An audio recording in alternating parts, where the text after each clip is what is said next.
recognize this. Looking at 2025, you see Simeon, matanda na po siya. Okay? Hindi nga lang sinabi kung gaano siya katanda. Yakubalo nung Simeon, mapangalingwan na din. Diba? Yako kasi mapangalingwan na ako. Okay? Kaya ako sanda ako matwa. Pero si Simeon, gaano na ba siya katanda? Hindi natin alam. Kaya pag ating naririnig sa mga tao, sa mga kapwa lingkod, retire na kami ikayo naman.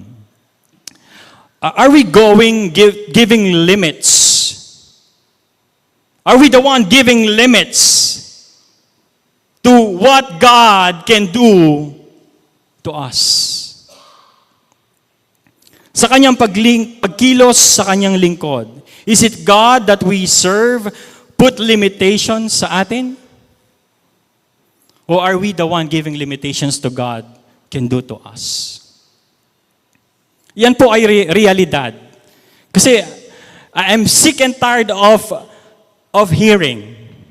Ikayo na matwa na kami. O matwa na kami. I mean, I understand. Dahil ako, ngayon pag nagpa-practice ng 3 oras sa music ministry, napapagod na ako. Pero dati, nung nasa 20s pa tayo, so tin akong idea nung pila na ako edad. Nung nasa 20s pa tayo, kahit 5 oras kami dito. No?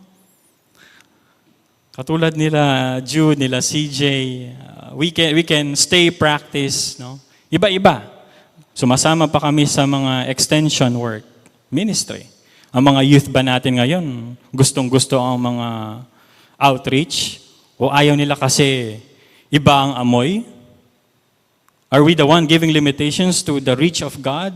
To the work of God sa atin? Sino ba ang mga sumasama? Kaila Elder Carlito, kaila Sister Let, kaila Pastor Lino, kaila Elder Phil, sa mga gawain.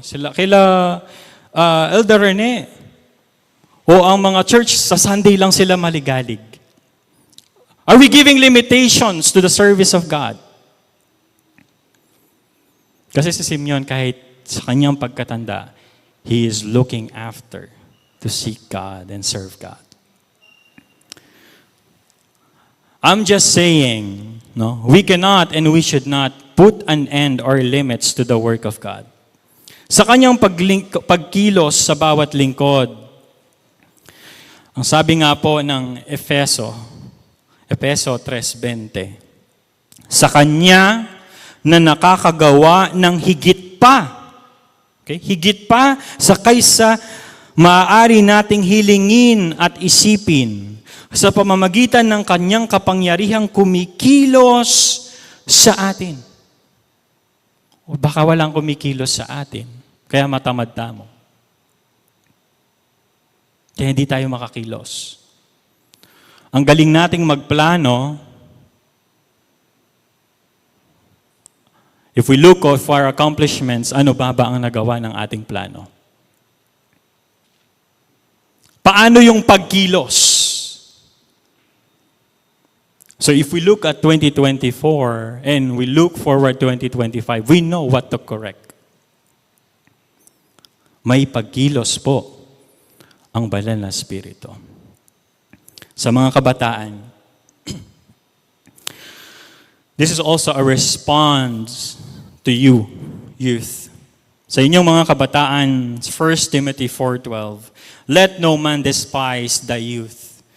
Huwag mong hayaang hamakin kanino man dahil sa iyong kabataan.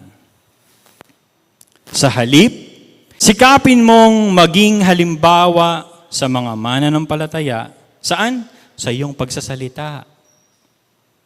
Hindi lang dito Saan? Sa labas. Baka dito, you speak praise. Sa labas, you speak curse. Ako, ang sabi doon, hypocrite ang tawag ng Bible doon. You are wearing a mask. Diba? Iba ang pinoportray mo dito, iba ang pinoportray mo sa labas. Sa iyong pagsasalita, sa iyong pag-uugali, sa iyong pag-ibig, at malinis na pamumuhay. So hindi lang po sa mga bata, maging sa mga matatanda. Hindi lang sa mga matatanda, Sa mga bata. Dahil everyone, lahat po tayo ay lingkod ng Panginoon. At kung tayo ay lingkod ng Panginoon, we will seek na panahanan tayo ng banal na Espiritu. We will seek the truth from God's Word. And we will seek to be used by God.